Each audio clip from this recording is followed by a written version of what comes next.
So literature of antiquity, that's what I went for. Oh boy. Now what do? I have only one lifetime. And that won't be enough to do even 2 or 3 of these. I felt I had hit a stone wall.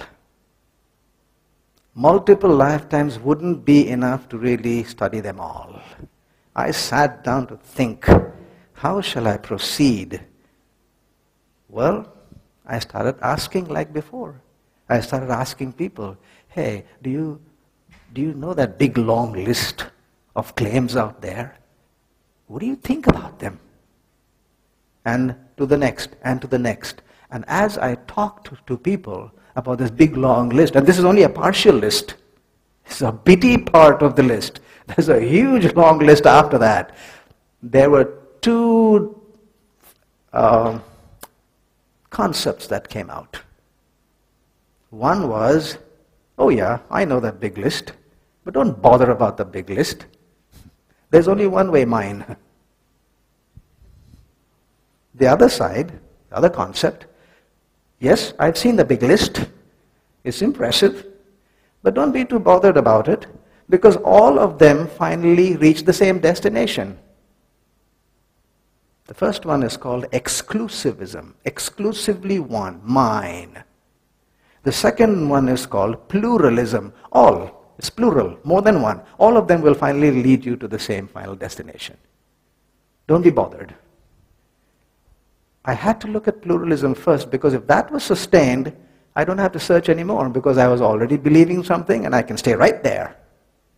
I don't have to scratch my head. No running into some nebulous field trying to figure out what's happening out there. I would be satisfied, and you would be satisfied where you are. So, that's what pluralism said. All religions lead to God. They are different paths but end up at the same destination. For instance, God is in the world, but Buddha, Jesus, Muhammad are in their little closets, and we should thank them but never return to them. To understand God is to listen. Listen to Jesus and Muhammad and Buddha, but don't get caught up in the names. Listen beyond them. Listen to God's breath. That's a Zen saying. Sounds very impressive, actually.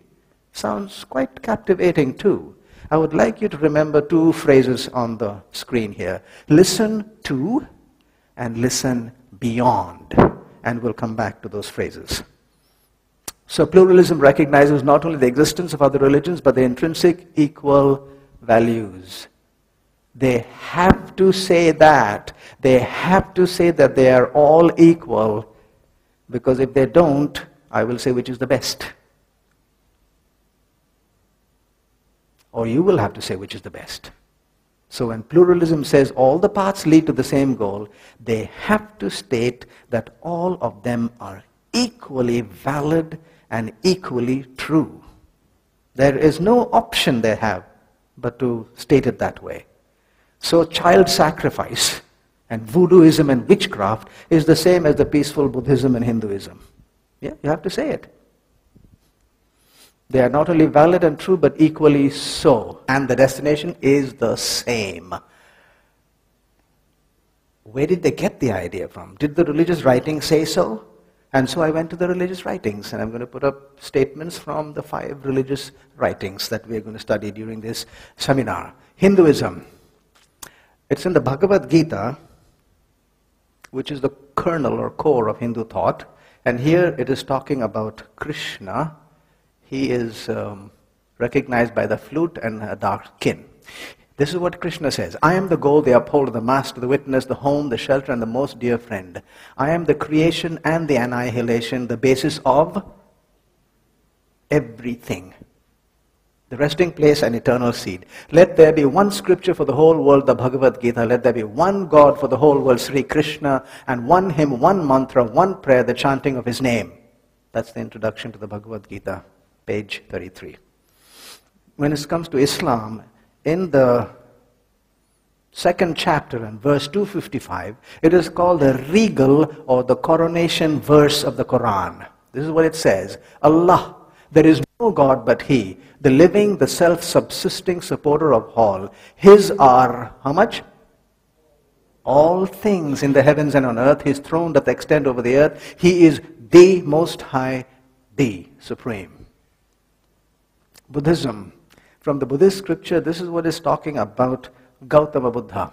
This Lord is truly the Arhat. Arhat is a person who has reached the ultimate stage of attainment.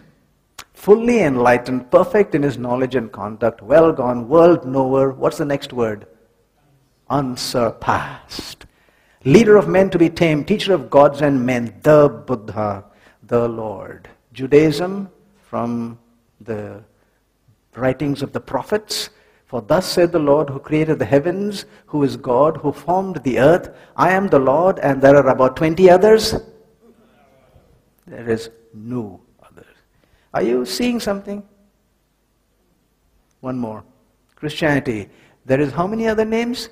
No other name under heaven given among men by which we must be saved. Do you know something? When I read the scriptures, the writings that came down to us from ages past, I do not find a single religion which ever says, I am the path and the others are an equal alternative. Not a single one. Not only do they say that I am the only way, they point to the others and say they are not. Look at these sentences and statements. In Buddhism, the Buddha held that this belief in a permanent self or soul is one of the most deceitful delusions ever held by man. What he is talking about is the Hindu central concept of an eternal soul. And with one sentence, he has wiped out the basis of Hinduism, calling it the most deceitful delusion ever held by man. Judaism, understand that I am He. Before me there was no God formed, nor shall there be after me. One statement, and every other claimant, antecedent and precedent, is wiped off. All whoever came before me are thieves and robbers. That's from Christianity. But the sheep did not hear them.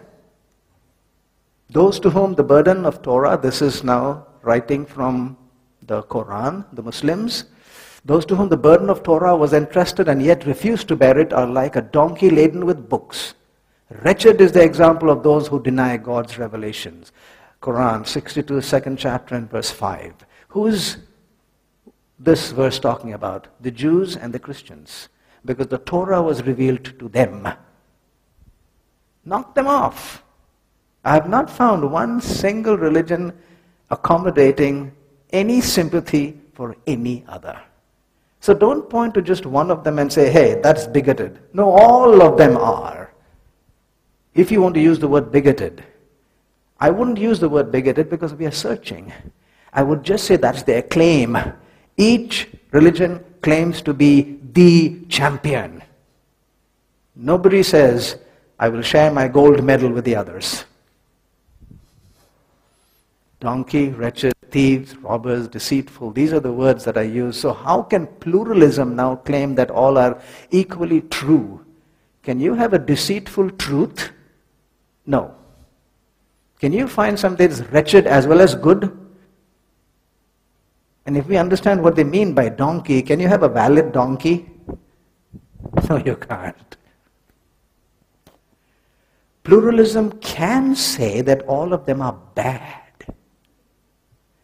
But pluralism has no basis of saying all of them are valid. Are you with me? Because in the writings, I do not find that at all. So, the written codes clearly claim exclusivity. Each religion claims to be the only way. So I wanted to scrutinize that. Equality. Remember they said that all will be equal? Now the word equal, by its own meaning, inherent within it, means that there is a reference point. If I and you say that we are equal weight, then we have stepped on the same weighing machine, right? Not even a different weighing machine. We've got to the same weighing machine, and then when we stand there and check it out, okay, I'm this many pounds or kilos, and you check it out, you're this many kilos. Now we can say we are equal weight. Alas, there is no universally acceptable reference point for religion. There simply is not. There is no basis for saying they are equal. Out goes that claim. You have to establish yourself. That was my search. Establish what is being stated, and I will accept it. If you cannot establish it, then let's put it to a side. It might still be correct, but it does not occupy central focus.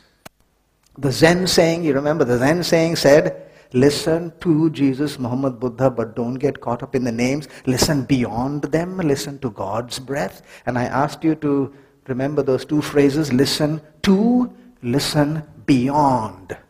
The Zen saying was asking us to listen to them as well as listen beyond them. Have you tried it? I tried it.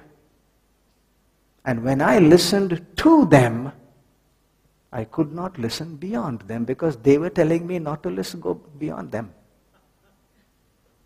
When I went to listen to Muhammad, he said, you dare not go beyond me to anybody else but Allah. When I asked the Christians, Jesus, he said, hey, I am the way, the truth, and the life. Any other path is destruction. You cannot listen to them and beyond them. You choose one or the other.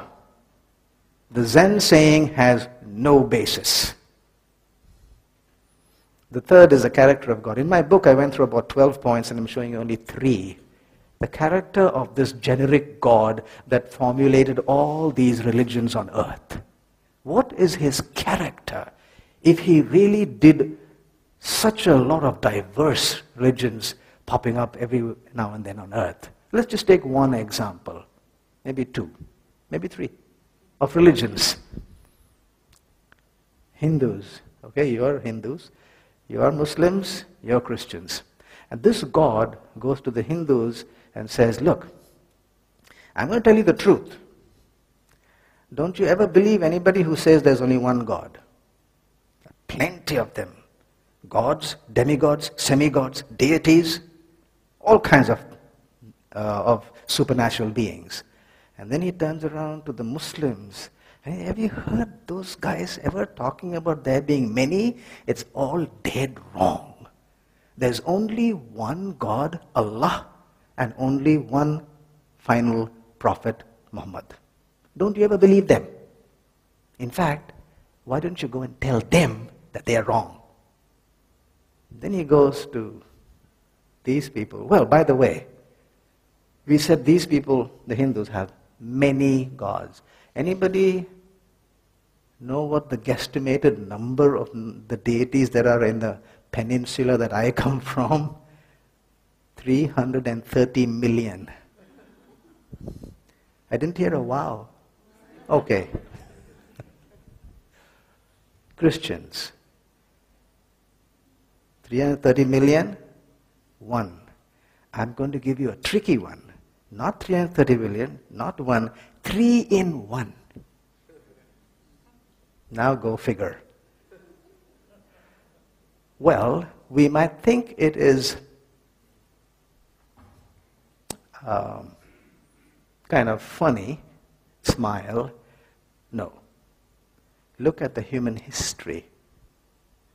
The worst, the most cruel wars ever fought on the face of this planet was because of these differences. So my question is, what was he doing, throwing out these things and having fun, watching the wars? I did not want that kind of a God. I still don't. If a person can just throw out and at some point, either here or here or here or to the others, this God obviously told a lie. I'm sorry. The pluralistic, generic God has somewhere not been truthful. And that is why when I looked at pluralism, it did not stand scrutiny on neither of the written codes nor of plain common sense, based on the written codes. At the heart of every religion is an uncompromising commitment to a particular way of defining who God is or is not, and accordingly of defining life's purpose. Every religion at its core is exclusive. What is truly arrogant is the postmodernist pluralism which in vain pursuit of a superficial tolerance negotiates away the ultimate commitment by which any religion lives. And the ultimate commitment is, I am the only way. Agreement cannot be made without substantial compromise of core beliefs. I tried that, and some people many times tell me, why can't we just pick out some from each of them and form one generic religion? Something that is kind of common to all. You could. But if you do that, the first thing you will have to go and tell the founder, like Muhammad, I'm sorry Muhammad, you're wrong. You're not the only way. And you have to have some backing to say that. I did not have any backing to say that. I could not go to Muhammad or Buddha or Jesus and tell them, hey buddy, look, I'm smarter than you, you're wrong, I'm right. I could not do that. I had no position, I had no supernatural knowledge, I had no authority. I was stuck, accepting only what they said. And the other thing is, if you really do it, you will decimate each religion beyond recognition in trying to do that. Try it and see. You will have to knock it down completely, throw off its basis, and then try to bring them together. And by that time you will have another religion which somebody else will tell me whether that is the way, and you'll have to put it in the same category as all the others and still evaluate all of them. You have gone nowhere in trying to form a generic religion.